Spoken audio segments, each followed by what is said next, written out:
Today I will be talking about the first Minecraft 1.10 Snapshot 16W20A, which was released a few days ago. And of course, as we all know about 1.10, it already includes a lot of the new features that we have seen in screenshots from the Mojang developers, such as polar bears, a new skeleton mob, new blocks for the nether, and we even have a new, and then there's also even more blocks that you wouldn't think that would have been added, but they're still cool.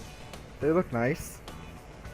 Anyway, so let's get into it. So first of all, I'll show off the polar bear. So you got three new spawn. We got three different spawn eggs here. So this one's the polar bear. So let's spawn in a polar bear. Now these obviously you will not find in this biome I'm in, but you'll find them in cold taigas and ice plains, ice spikes, any of the cold biomes in Minecraft. So here you can see we got a really awesome looking polar bear. Now they are neutral mobs, which means as long as you don't provoke them, they will not attack you unless they are around little polar bear cubs, because then they'll go into protection mode and start attacking you to protect their cubs, which, you know, that's really awesome because that's what they will also do in the real world. So Mojang did a really good job there. So let's get on to the next mob, which is called the Stray. Now the Stray is the ice skeleton that we've all seen in the screenshot, and in the screenshots from people like Jeb and, well, all the other developers at Mojang. So I'll spawn it under here. As we can see, it looks just like the one in the look at me. So yeah, it looks like the one we've seen before. And this one is awesome. When the Stray does attack you, you gain slowness, which makes it harder to fight, but also adds more fun to it, which is, it's cool. So I'll show you what I mean now. So we'll go into game mode 0. Not game rule, game mode 0. As you can see, we get slowness, which does make it harder for us to dodge. But yeah, and the slowness effect actually lasts for quite a bit of time. So yeah, and alright, so the next one we got is the Husk. Now the Husk we have not seen before in any screenshots, at least I haven't seen any screenshots. And the Husk is a new zombie. Now when it attacks you, you gain hunger, just like you will gain hunger when you eat zombie flesh. But now you will gain hunger even if they just attack you, if you don't eat the flesh. Now that brings on a whole new challenge, and I am actually liking the idea of that, because it's just cool. So as you can see, we've already got hunger on us. So now let's kill this. And see, they still drop the normal items. You know, the skeleton will drop the arrow and maybe its bones. But you still got it. Like hunger doesn't last longer. They still drop the round flesh, which still does the same to you because you hunger. Sometimes, not all the time. But now we're going to get on to some of the blocks. Now, as you can see over by my nether portal here, we actually have the new bone block, which, you know, it looks a lot like quartz in a way, but it does have a really nice texture to it, and I can actually see a lot of builders and builds using this new block and to make really awesome maps and whatever. Like, this is really, really cool. So yeah, so I'll show you how to make it. So making the bone block is really simple because all you need is 9 bone meal, which of course you just build it up like this. So yep, there's your bone block made on 9 bone meal. Now this is really cheap because each bone, when you put 1 bone in, 1 bone gives you 3 bone meal. So if you have 3 bones, you get 9 bone meal, which that means you get a bone block. Now, you can also put a bone block back in, and you get your 9 bone meal. So it's kind of like a easier way of storing bone meal, like storing bone meal in a physical block instead of a chest. Like it's cool. It's cool how it works. I don't know if they're gonna add these to like naturally generate ender in the world. They might or might not. I don't know. But yeah, okay. So let's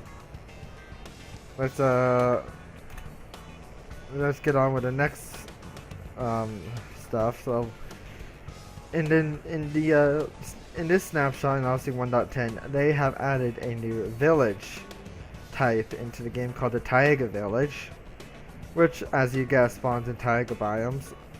But it is made out of spruce wood instead of oak wood, so it looks cooler. Like it's made out of this. It's made out of a darker wood, which I actually love that. I love the spruce wood. It looks so nice. I'm glad they did that. And also, in the new villages, they have made it possible that they made them spawn naturally with, instead of gravel, you'll get your dirt path, which I think is really nice because that was an exclusive feature to Minecraft Pocket Edition, and now players of Minecraft PC will be able to get this feature. And also, if some parts of the village spawn over a river or over a water body, whether it be a river, lake, whatever, the path will not sink to the ground. It will generate with a wood bridge, which is really cool. It just makes it easier to get across to different areas that were once cut off by water. But yeah, alright, so that's about it for the new village. There really isn't anything new about the village. So now let's get on and go into the Nether, because why not? It just makes more sense to talk about these new blocks in the Nether. So let's just load into the Nether here. As soon as my game loads, it's a little bit slow. I actually haven't generated Nether yet. I just lit the portal. I didn't actually generate it myself yet. So we'll just get...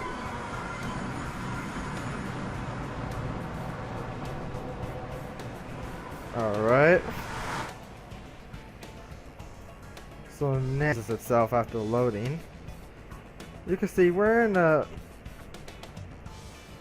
pretty typical Nether. Obviously can't see far because I have my render distance turned down.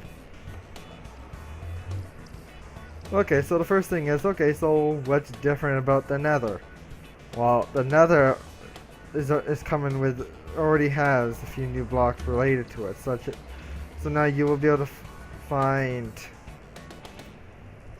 magma blocks everywhere around the Nether. Like basically wherever you find netherrack, you can have the chance of finding the magma block, which, you know, take a look. Just look at this block. It's awesome the way it's designed, and it does exactly what you think it does. It does damage you, but it doesn't damage you in the way of fire.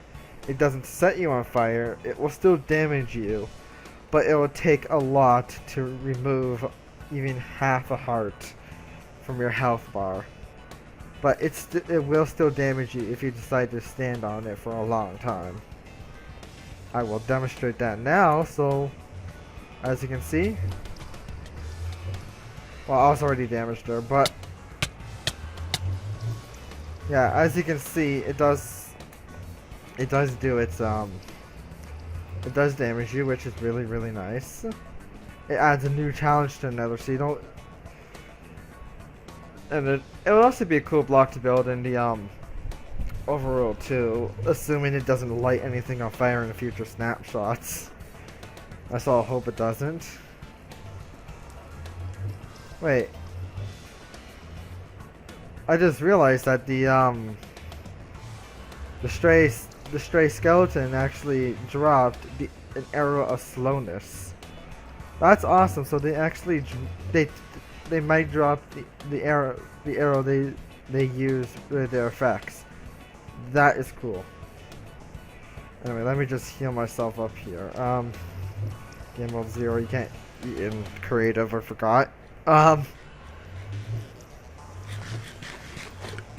Alright, so yeah, let's just get myself healed for a quick second here.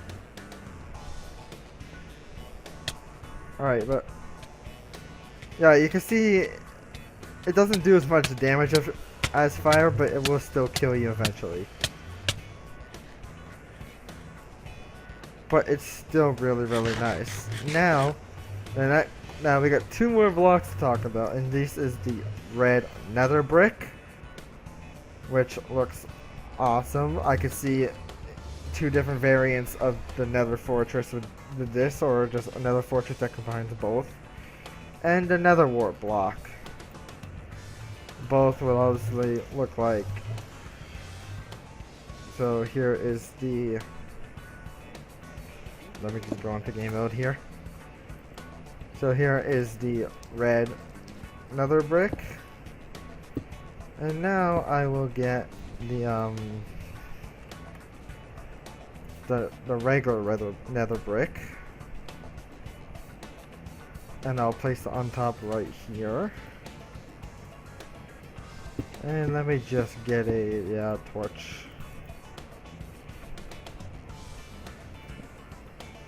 So I can light it up. So as you can see, the red nether brick looks pretty much identical to the regular nether brick, except it's red, and actually it looks like it has more detail to it too.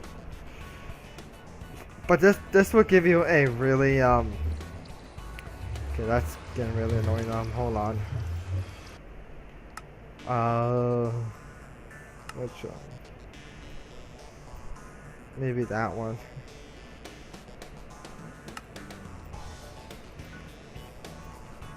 Okay, yeah, there we go.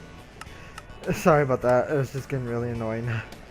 So, now we actually have a really cool red variant compared to the regular brown variant.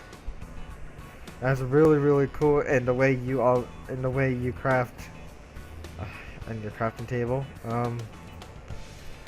The way you craft the red nether brick is you will take two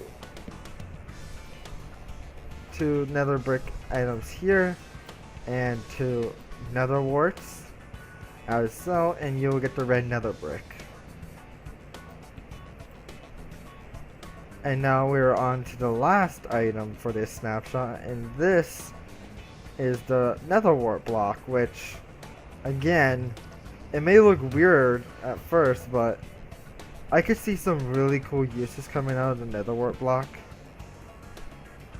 Like, it just looks amazing.